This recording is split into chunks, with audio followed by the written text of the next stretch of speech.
What is going on, everybody? We are back. We are better than ever. We got a lot of things going on right now in the world, but that's okay because we are here. So, whether you voted blue, whether you voted red, that's not what we're here to do today. We're only talking Cubby Blue. We're back. This is a peaceful place. If you got anything talking about politics, get the fuck out of here because we're not dealing with it. It's November 6th. We're moving on. We're moving on. What is.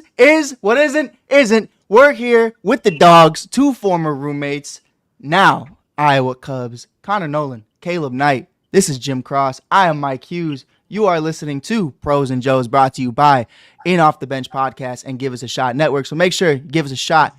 Give us a like. Give us a follow if you haven't already. I'm only saying it once. This is no debate. This is no election. I'm not asking for votes. I'm just asking for likes. It's not that much. It's free. So, fellas, first, Jim, how are you, sir? How are you? I'm good, man. It's been a couple of weeks, so when I hear you get loud like that, which is the opposite of my other host of my other show, it's always something special, man, especially after election day and you having something extra to yell about. Let me tell you something about election day, fellas. I ain't even gonna talk about Trump. I'm not gonna talk about Harris. I'm gonna talk about Chicago weather. I went to vote. Never again. Never again. I start walking. I'm in shorts and a t-shirt. It starts hailing. It's pouring. I'm walking to my old middle school. I'm like, yo, fuck this. I'm not doing it. Like, it was horrible. It was a horrible experience. Horrible. But Caleb Knight, sir, King of Iowa, King of Des Moines. How are you? Doing great, man. Just been hanging out. We've been getting some crazy weather too, so I think y'all got all the weather that came through here. But yeah, man, we're great. Just living. For sure. Connor, first, how was your workout? Second, how are you doing? I'm doing good. Yeah, workout this morning, but out in Arizona, enjoying the nice weather here. So I don't have to worry about tornadoes or hail, but nice sunshine here. You know what I learned though? I learned they got sand tornadoes, which scared the piss out of me. I did not know Arizona had those. My buddy, shout out Nico Wada, one of the best pitchers to ever come out of Chicago, ended up telling me about that and scared the piss out of me. So I will not be attending any of your games in Arizona. I'm just letting you know that right now.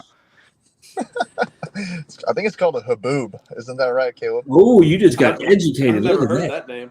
Yeah, Caleb said he don't know what he's talking about, so I don't know. I've seen one, but I've never heard an official name. For sure.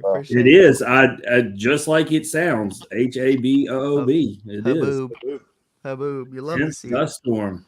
Learn something. Man, we went to school today. Man, come on. You already know. Got some of the most educated men in the Cubs system on right now. We're about to learn some stuff today. About that.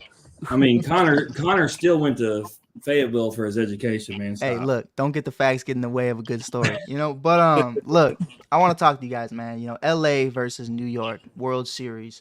You know, it doesn't happen often. You know, I know a lot of people wanted the Subway Series, but for both of you guys, if you did get a chance to watch any of the games, did it live up to the hype? Because around Game 3, Game 4, I'm watching Fat Joe give a shitty ass performance, and I'm kind of sitting there like, this isn't it. This isn't it for me. So how did you guys feel the World Series went? Do you think it lived up to the hype of Ohtani versus Judge, which honestly were two of the most disappointing players?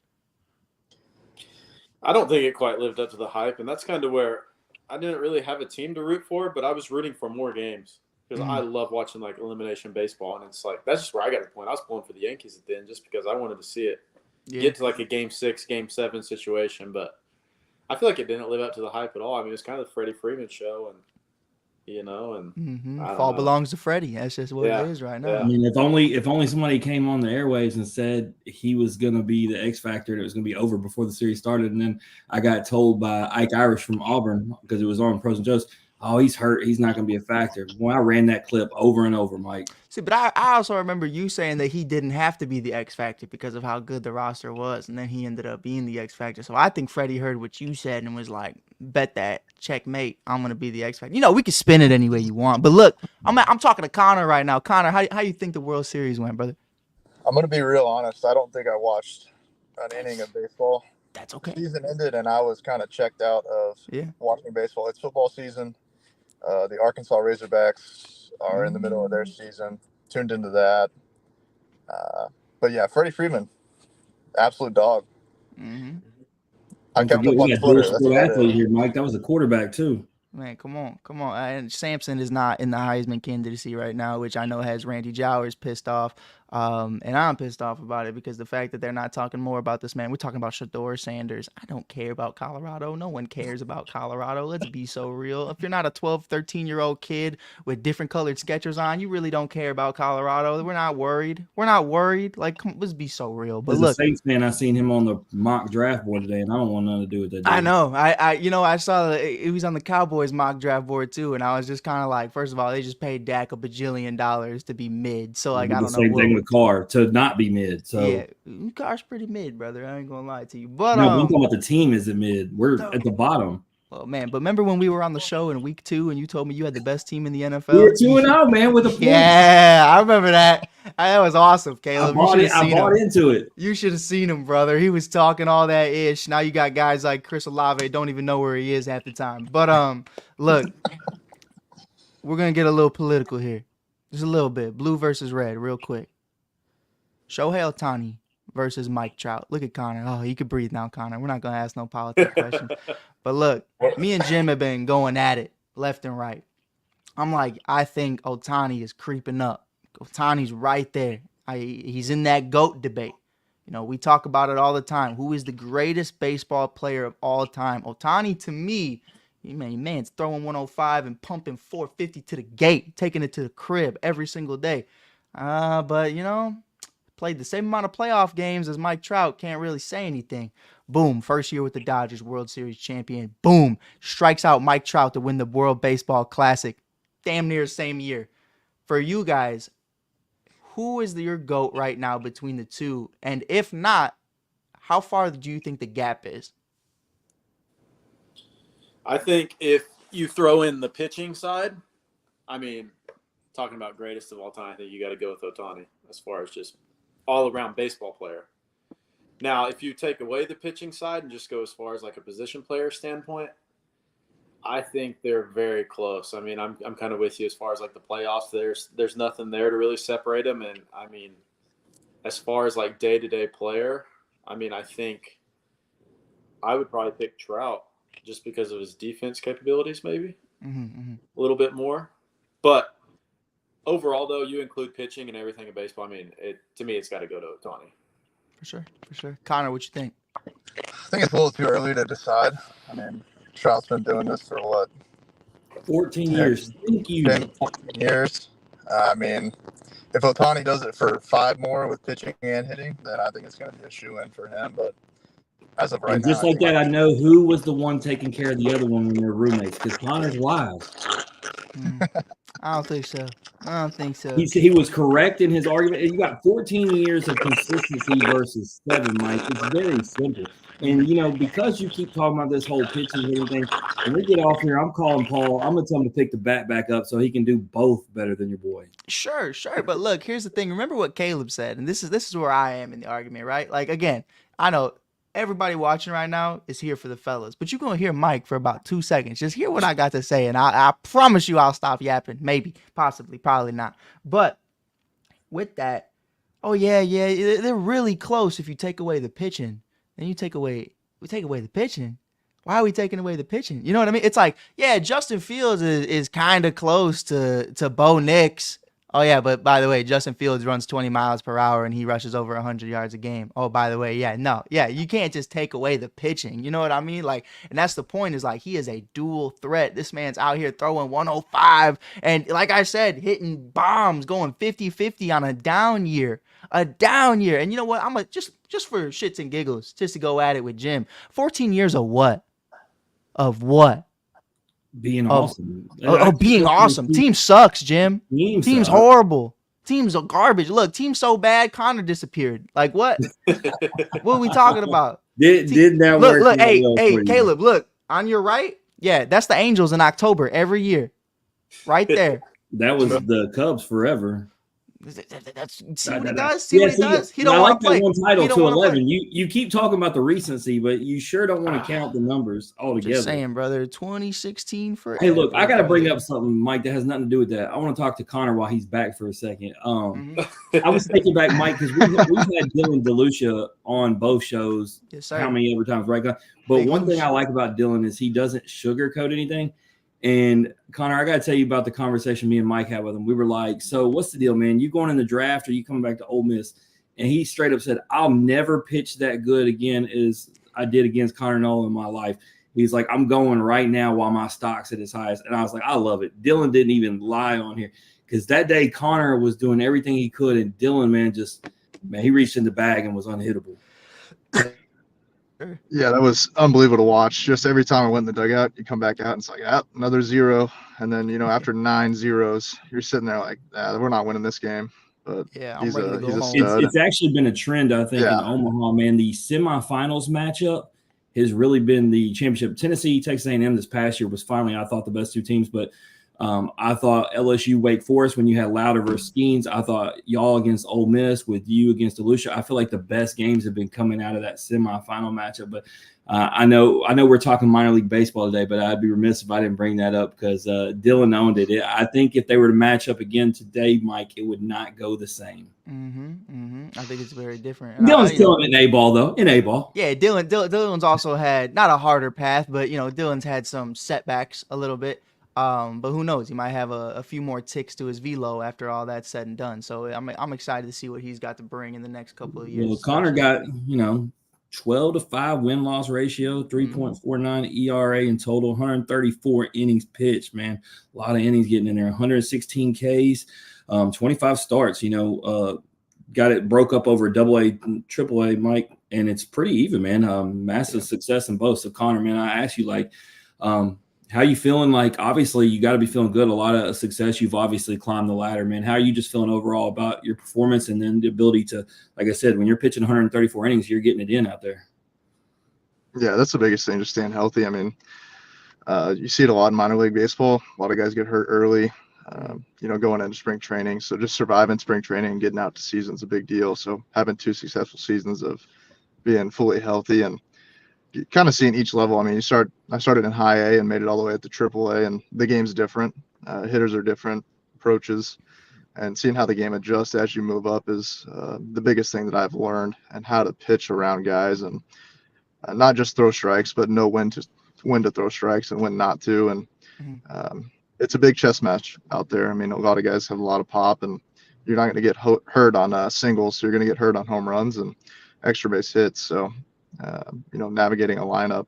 But yeah, it's been a good year, back into off-season training and trying to get right back to it. For sure. Now, I was wondering, because we do talk about it all the time, the differences between AA and AAA. Obviously, 3.49 ERA combined from Tennessee to Iowa, but there was a difference, in your command as it pertains to, what we're seeing in Tennessee versus what we're seeing in Iowa. So you have a 2.50 ERA with the Smokies, and then obviously with the Iowa Cubs, a 5.29 ERA. So what was the difference for you in the way you were seeing hitters compared to AA to AAA? Was there a difference? One day. Caleb knows. One day. There was one day. Yeah, one day. I gave up 10 runs in one chilly evening in Des Moines, Iowa, that kind of boosted the numbers up. But I will say the biggest thing for me was when you miss with a pitch in AAA, you're not getting that ball back. You might as well just kiss that one goodbye, get another one from the umpire. So really just the damage control in AAA is the biggest thing. You get guys on base, you got to get out of it. Just tooth and nail, get off the field. You're laughing right now about that game in real time. Are you confiding in Caleb? Are you talking or is it just one of those things you don't even talk about it? You just move on. Yeah, you just move on.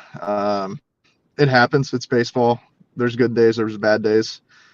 There's days when you go out there, you go 7 scoreless and you shouldn't. And there's some days where you go, 5 and 10 runs and you probably shouldn't have done that either. So, that's the great essence.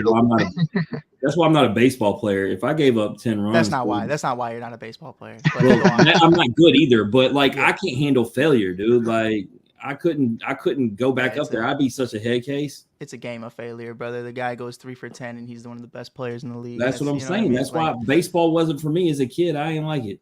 But look, so Caleb got a little excited when I brought that up because I think he remembered the day it happened. Caleb, you were catching for him that day? I was not catching. Okay, because I was gonna ask whose fault was it, Connor? Who was it? Was it the pitches being called or was it the command? What was the stuff? Rumor has I think it was all the above.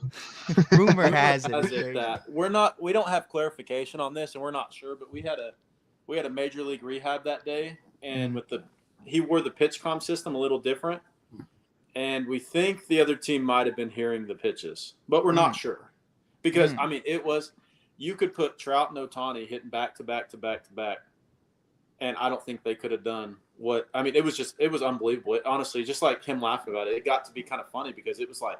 It didn't matter what pitch he threw where. Like, the best pitches he was throwing were getting hit hard. It was just it was unbelievable.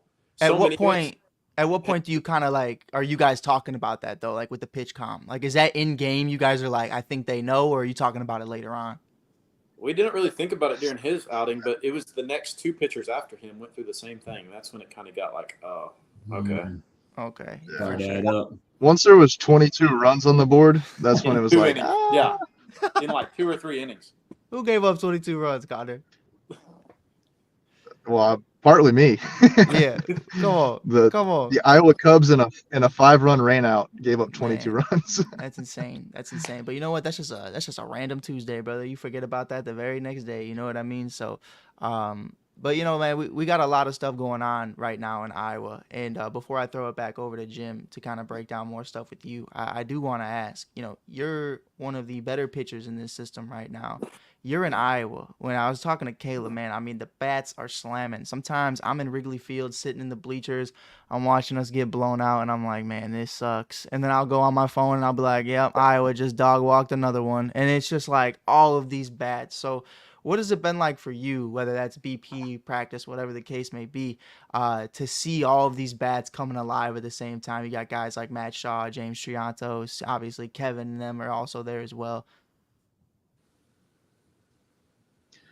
I think it's just impressive that they have such a good young group of guys that are coming up through the system at the same time. You know, obviously Kevin, he made his debut.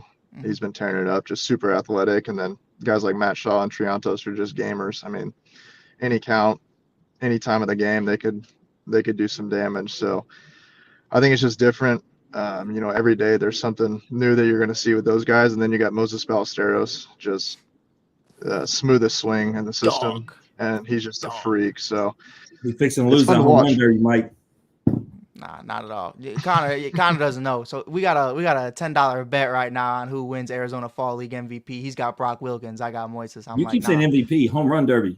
Home run derby. Oh, this Moises 110% then. No, that's what I told you. They're in the home run derby with Jack. That's why I said it. Nah, Big Papa. I'm going with the Iowa dog. Come on. Well, Brock in a landslide, man. Not at all. Anyway, and I'm surprised that he had to be the one to bring up Moises. I mean, you were sitting there feeling him before this episode, and then you list off guys didn't even bring him up. Hey, man, do it. This is about them. If Moises wants to come on the show, we got Moises on the show. Moving on. It's about Caleb Knight. Yeah, that's where I'm going. Damn it.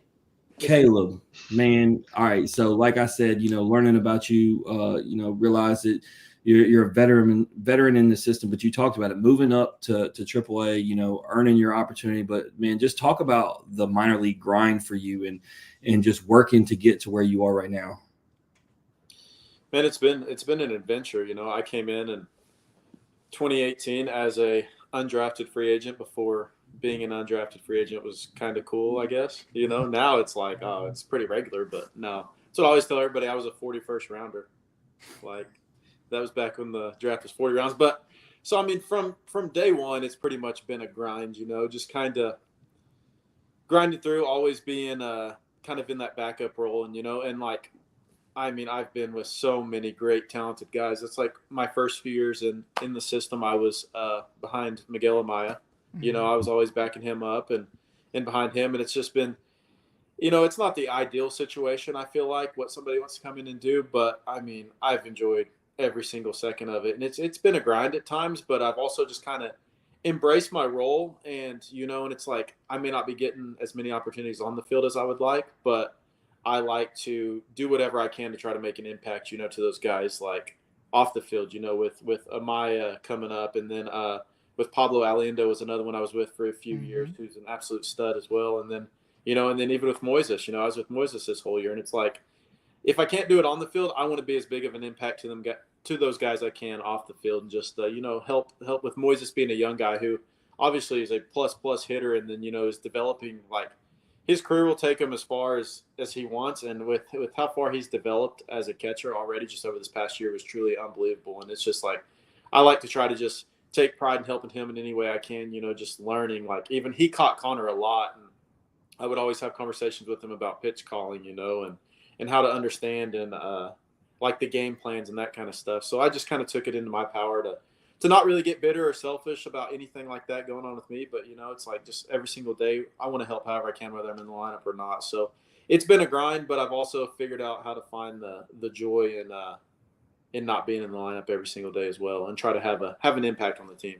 Mike, he opened it up, big picture, man. And it's one of those things you think about, the beauty of seeing all the talent come through, especially as a catcher, getting to work with all those pitchers, and then obviously the position players. But it's one of those things we don't think about it, man, and kind of take for granted. We just see the play, but we don't think about him getting to build those relationships and those bonds and then get the opportunity that he does. And clearly, based upon his answer, now I'm switching kind of back to thinking that he was mentoring Connor. I think I got it now.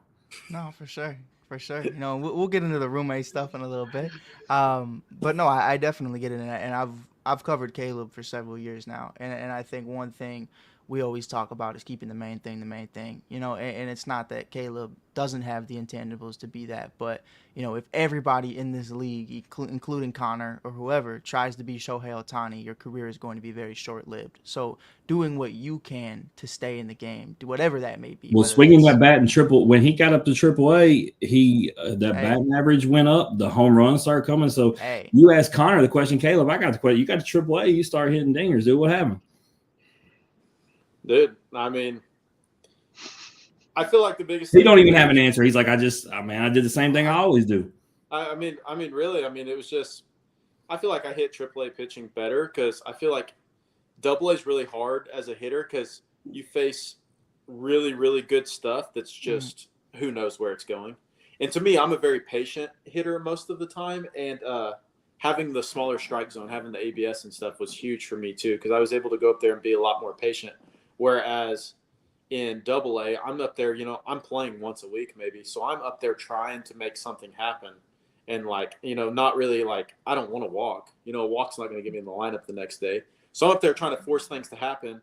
And it was just kind of, in and out of ruts. And then once I got to AAA, it's like having the tighter strike zone, having pitchers that had better command, we're going to throw more strikes, really helped me just kind of simplify my zone. I was able to be myself and get more aggressive swings off.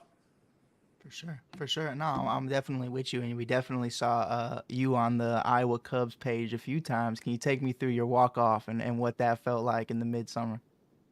Man, that was an absolute blast. So it was kind of had a very good day. It was I guess it was a Sunday day game.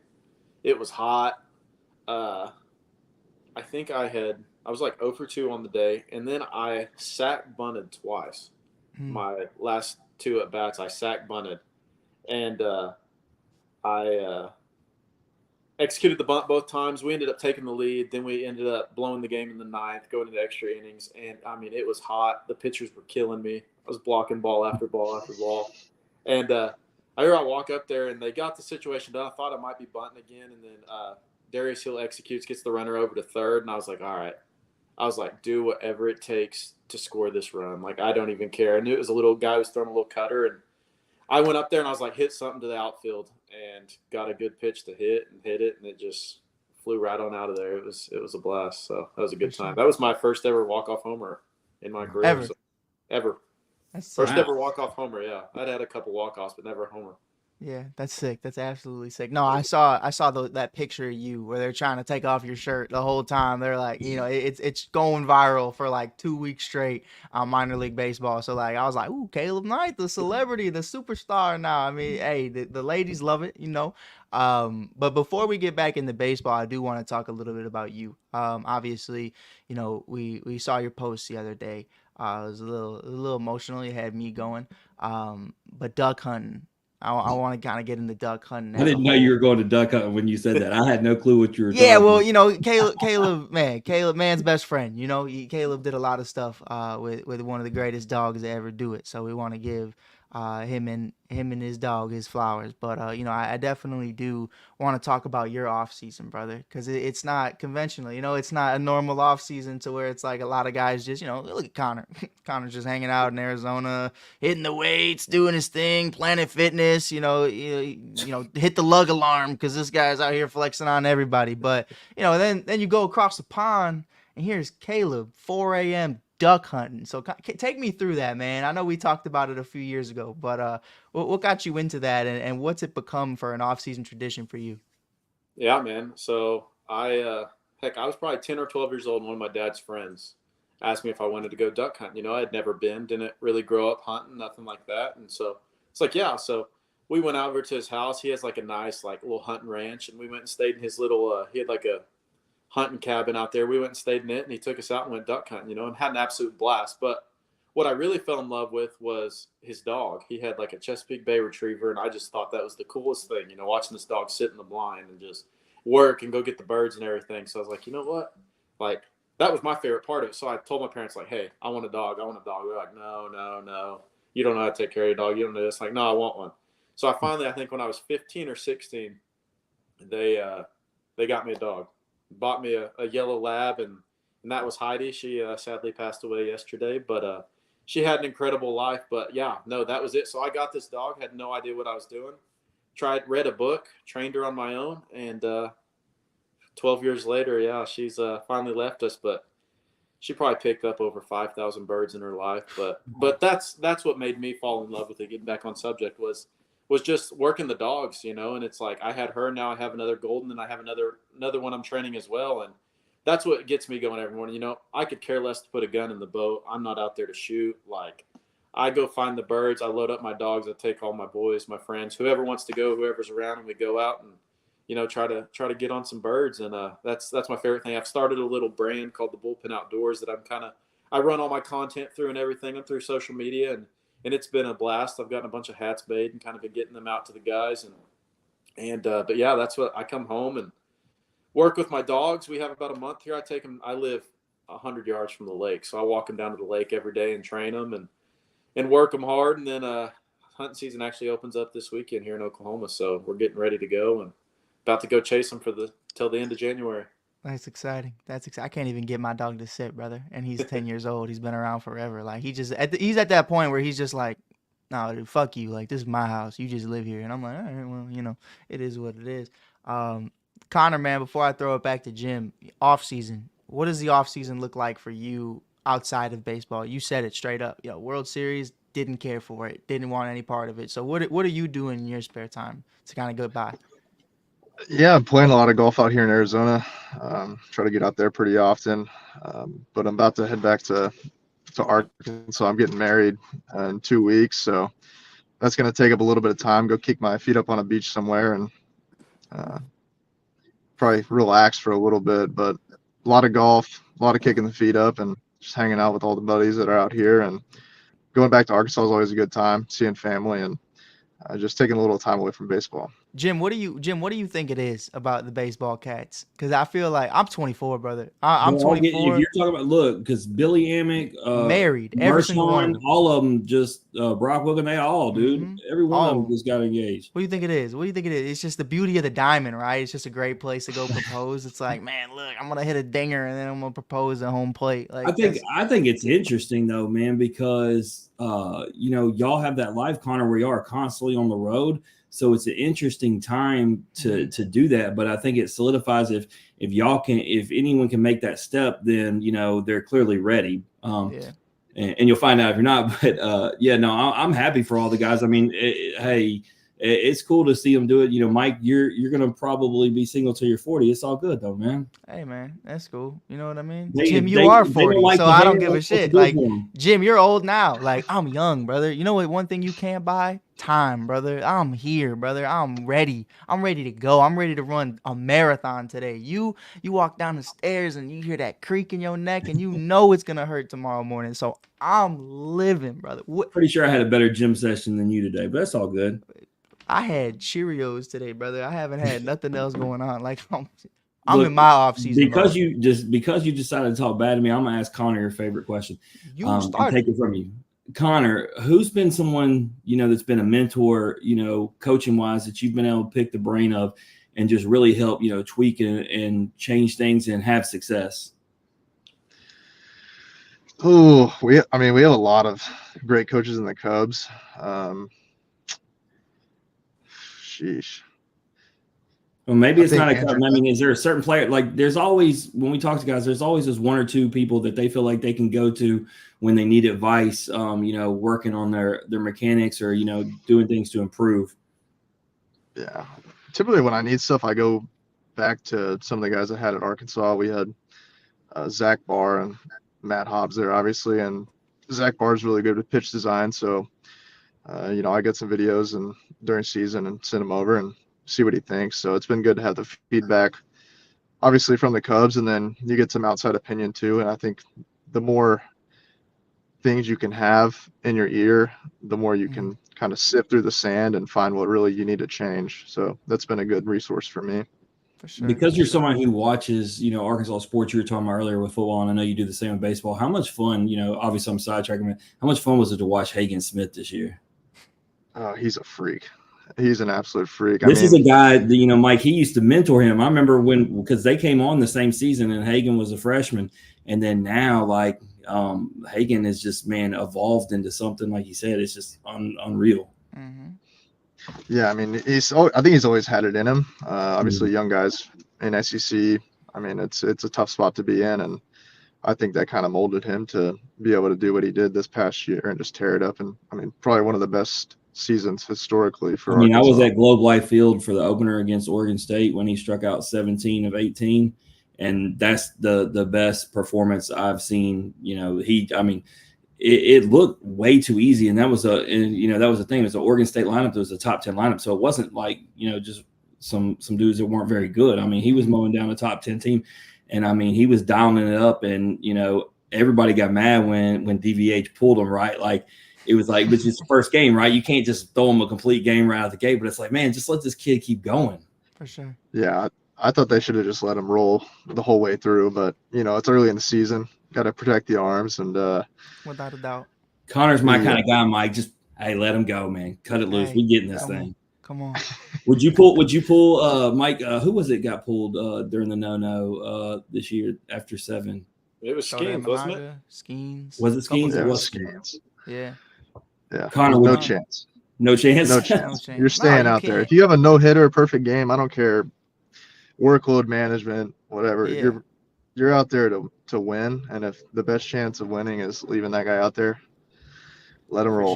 For sure. Or even like we talked about, like, I know you didn't watch it, but game 1 of the World Series, Garrett Cole's dominating. He's got 88 pitches and they pull him. And I'm like, and then they lose that game. And you're like, what are we doing? You know what I mean? Like, and even for me, I was at the game where Shota Imanaga combined no-hitter against Paul Skeens and the Pittsburgh Pirates. Thank you very much. The real rookie of the year. Shota Imanaga, shout out to him. 30 and beautiful. But no, in all seriousness, man, like a combined no-hitter just doesn't hit the same. Like, it was a little different. You know what I mean? But Caleb, man, look, I asked you this a few years ago. Who is someone you're a sponge to? Who are you trying to learn from? It's been a few years, man. Mentor now in Iowa. You got all these young cats. I want to ask you, who comes to you the most for advice? Who do you talk to the most and try to uplift, whether that's in the clubhouse, or maybe a Mike Hughes who just won't stop messaging you at 2 a.m. on Instagram, but... Oh, man. I mean, I would say the number one guy over the past year or two would probably be Pablo Aliendo. I mean, young catcher, trying to really figure out he's a phenomenal athlete, but he's trying to kind of figure out his identity, I think, as a catcher, like how to manage a game and how to manage a staff. And he's really matured a lot over the past year or two from not just being like a baseball player, just going out and playing the game. Now he's starting to understand, like, okay, I got to take care of these pitchers. Like, I don't care if I'm 4 for 4, 0 for 4 on the day. I care about, am I getting Connor through 7 innings today? And I feel like he was a big one who would always, come up and little things. I remember one things I told him was, in AA we still use the fingers like to call pitches. And he went out on a mound visit one day because we thought they were picking signs at second, and then like changes the signs, then goes back and gives a sign. And I tell him right at that name, like, hey, when you go out there, tell him, like, hey, let's go fastball, then slider. Tell him the next 2 pitches. At least call one so you don't have to go right back and get fingers. And to this day, he will go out there on a mound visit with a runner on second. He'll call the next 2 pitches, and he'll come to the dugout and be like, hey, I did that because of you. I did that because of you.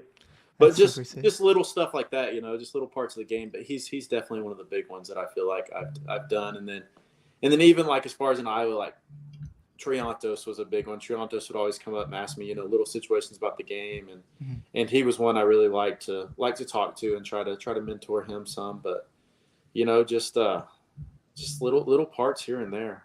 Yeah, for sure. Triantos is a great kid, by the way. Like, amazing kid. Quiet, but like if you know him, you know what I mean? Like he's a great dude. But Connor, man, I kind of do want to get into something with you as well. Kind of like picking that again, kind of developing Moises Ballesteros. Everyone talks about him. He's a dinger machine. He's Barry Bonds in Des Moines, Iowa. For you, man, you've been able to have him catch a few of your games this year. What have you seen from him defensively as a catcher? A lot of people kind of question, can he be an everyday catcher? He didn't do a lot of it at the AAA level this year. What have you seen from him thus far, and do you think he could be an everyday catcher? Yeah, I think so. I think the biggest thing for catchers is knowing your whole staff. Obviously in AAA we get a lot of new guys, but he's great at blocking. He's getting better behind the dish, just framing, throwing, but when he gets in the game and he knows what guy's coming onto the mound, what they throw, how to execute with them, and what they can do with their arsenal, I think that's the biggest thing. And that's the mental side that really puts you over the edge and kind of takes you to that next level of being an everyday catcher in the big leagues. And from what I can see, he's doing a great job of adapting and learning more about the game, more about hitters. And I'm sure that's helping him on the flip side with his bat. For sure. All right, Mike. I think it's game time so I can cut these dudes loose. I think so. All right. It's not even this or that. It's a whole bunch of different stuff. I'm testing the waters with some stuff, Mike, messing around. Anyway, but nonetheless, it's brought to you by Chinook Cedar. You've been having your seeds, Mike. I have. What's your favorite flavor? I like barbecue. I'm a pretty simple guy. What about you, Caleb? You had Chinook Cedar? Yeah, I like the, jalapeno ranch? Yeah. What about you, Connor? Barbecue. Always. I feel like, I mean, barbecue is the most common answer. They said Parmesan is the highest seller, but man, it's weird, Mike, because I feel like I don't get that answer a lot. So I don't know. Maybe there's a certain region of the country where maybe it's just you. Maybe you're buying all the Parmesan. No, that's actually Skeen's favorite flavor. I still can't get past when we had Skeens and Ty Floyd on, and Ty Floyd said dill pickle. I'll never recover. It's gross, man. Weirdo. Weird guy. No. Well, I got told the other day, actually, if you mix the two of them, it's pretty solid. And I was like, well, I don't like the one by itself. Why won't mix the two? Yeah, no, I'm okay. Anyway, speaking of flavors, I saw a lot of the teams doing this, Mike. So I'm going to ask both these guys this. I'll start with you, Caleb. If you were on death row, man, and you had your final meal, what are you having? Duck. Give me steak and lobster. Give me a big ribeye and a big lobster tail. Can't go wrong with that. What about you, Connor? Unfortunately, I'm in the same boat. I'm going steak, mashed potatoes. Give me some Brussels sprouts. Mike, what you getting? Fish sticks? No, man. Look, first of all, fuck you. Second of all, Portillo's hot dogs, Italian beef, and cheese fries from Portillo's is where I'm going now. When these boys end up in the bigs, they'll be able to come to Chicago. They'll get Portillo's whenever they feel like it. But you down there in the South, you're just gonna have to suffer on that one. If you know, you know. You try to knock us out. Connor's right there, and we eat the same. I promise. Fish sticks. Fuck this guy talking about fish sticks. Moving on, Caleb. You may not have much investment in this. I know Connor does SEC football, but Alabama goes to LSU this weekend. Death Valley at night. I'll be there. College game day. Who you got winning, Caleb? Alabama or LSU? I'm pulling for LSU. There we go. I like that. What about you, Connor? I wish I could say neither, but I'm gonna go Alabama. Big game. Alabama shows up. Well, I'm nervous simply because you'll understand this. Watching the LSU defense with Reed from A&M do the run pass option and not be able to cover him, that dude isn't Jalen Milroe, so it scares the hell out of me because if they couldn't stop that dude, I don't know if a bye week was enough to make an adjustment. And so I'm pretty scared. I'm hoping that just the atmosphere can can get us over. But I mean, I sure wouldn't bet on LSU financially to do it. So we will see. All right, this one is the this or that, and y'all can't be biased for any reason. I need y'all to be straight up. What's the better MILB mascot when I match them up? So starting with you, Caleb, biscuits or rubber ducks? Rubber ducks. Connor? Biscuits. I agree. After going to Montgomery, it changed everything, Mike. And then the hashtag butter up. I mean, let's Rubber go. ducks. I'm with the ducks. I hate Montgomery. I couldn't choose it. So hot there. That place is so hot. I don't even know anything about the place other than you just melt when you're there. Luckily, I got there after it wasn't as hot, so I didn't have to feel what It's you gonna be in the papers tomorrow. Don't I go. went there in Rocket City and was very impressed. I couldn't believe there was 8,800 people at a AA game when I went to Rocket City. It was crazy. Mm-hmm. All right, River Dogs or Rail Riders? River Dogs. Connor? Rail Riders. I'm just gonna go opposite of you. We'll Connor's see. like, I don't know. These next two are the hard ones. I don't know. Maybe. You're going first next. All right. Starting with you, Connor. Yard goats or mud hens? Oh, yard goats. No questions. Yard goats. I won't go the opposite of you. All right. Trash pandas or rumble ponies? And Mike, most people Trash automatically pandas trash are panda, but if elite. you look at the rumble ponies hat, it's so elite. It is. Connor said trash pandas, right? Mm-hmm. I'm gonna go trash pandas as well. Oh yeah. I think I'll go trash. All right, pandas. so then I'll put the best two against each other: trash pandas or yard goats. Yard goats. I love the trash pandas. That's my favorite mascot. Sky There we Mascot. go. It's Hey, good. you can't go wrong. And then what I found out talking about going to Rock City, I got the hat over there. I should have had it ready, Mike, instead of just talking about it, but signed by Christian Moore. But their alternate is the Lunatics.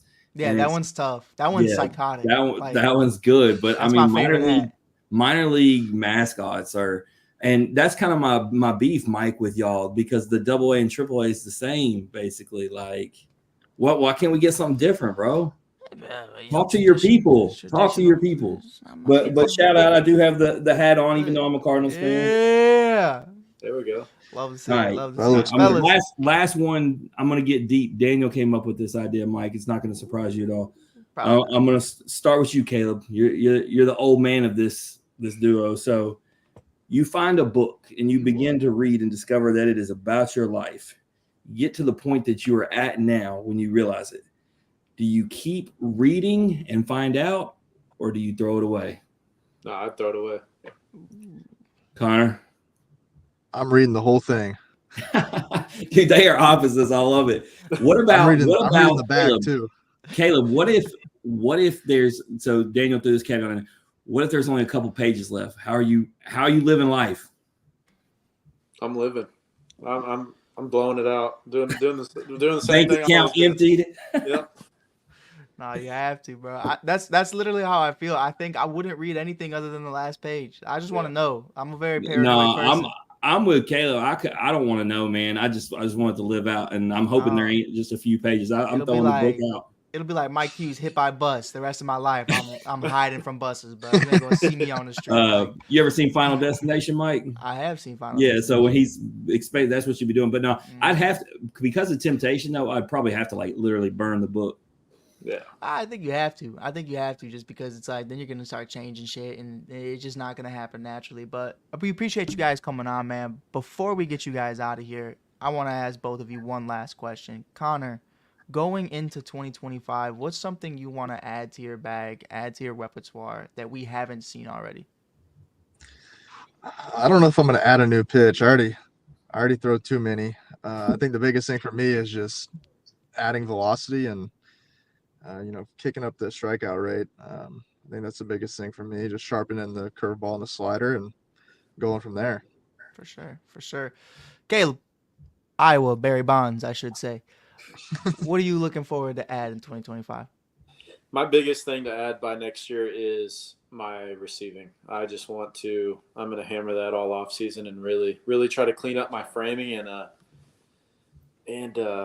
so basically they grade us in the positive or negative, like on your receiving. And my goal is to be positive every single game. So that's kind of my big goal. It's just to really, really amp up the receiving going into next year to make guys like Connor more happy. For sure. Jim, you have anything else, brother? Anything you want to say? I just want to know if you're going to go to Iowa and support these guys until I'm always in Iowa. Caleb knows. I ain't never look. The one time you were in Iowa, you talked about you was never going back. I seen the video. Oh, I say it all the time. I say it every time. Caleb, let me tell you something. Hey, Connor, love you. Caleb, love you. Fuck Iowa. Not the team, the place. It was like, and let me tell you something. Because now you're going to get me going. Let me tell you, I was there. I'm actually impressed by you because you started off, throwing cuss words. I was thinking he's gonna meet his over on the over under. No, I chilled out. You chilled out, but I got you back. You got me back because let me tell you what I did. I was there. What was it? 2023, Caleb. I'm sitting there. I realized I'm 20 plus years to the date that Jeepers Creepers was made, and it was based in Iowa. And I'm like, oh no, because I'm just a Chicago kid in the middle of a bunch of corn and shit. If that Jeepers Creepers mug come out looking at me. I'm gonna tell him where Caleb's at. I ain't gonna lie, but it's worth it. I'm gonna be like, me and Caleb gonna go. I'll meet you in Iowa. I'll go do it. Come on. I wouldn't meet you in Iowa. I'd meet them in Iowa. I wouldn't meet you in Iowa. I'm tired of seeing you. I don't believe you'll come anyway. You're supposed to meet me in college. You were supposed to come to Chicago. I want to hear it. Anyways, look, we appreciate you guys being here. Connor's sitting in a car. He's tired. Caleb's got to go duck hunting. We got a lot of things going on this offseason, but we appreciate you guys tuning in. We will be back next week. Don't know who we got at this very moment. It should be Christian Moore and Blake Burt. Christian Moore, Blake Burt. We got it going on. We're really excited about it. But if you want to check these guys out, we're going to leave their social media accounts in the link below. Caleb will show you the right way to do duck hunting. His social media is amazing. Buck Crack of Dawn. He is there. Connor's just a great follow. Connor's just got a handsome face. I love seeing Connor when he's around. He don't post too much. Hit Connor up for beard tips. Yeah, he don't post too much, but when he does, it's a gift from God, I'll tell you what. But we appreciate you guys tuning in. This is Pros and Joes, sponsored by In Off the Bench Podcast, Old Dominic, obviously Chinook Seedery, and brought to you by Give Us a Shot Network. So give us a shot, give us a like, and follow if you haven't already. Until then, be nice, be kind, stop talking politics. That shit's over. Let's move on and just be good people, man. I'm sick of y'all mugs in these comments and shit. Give them a shot to do what?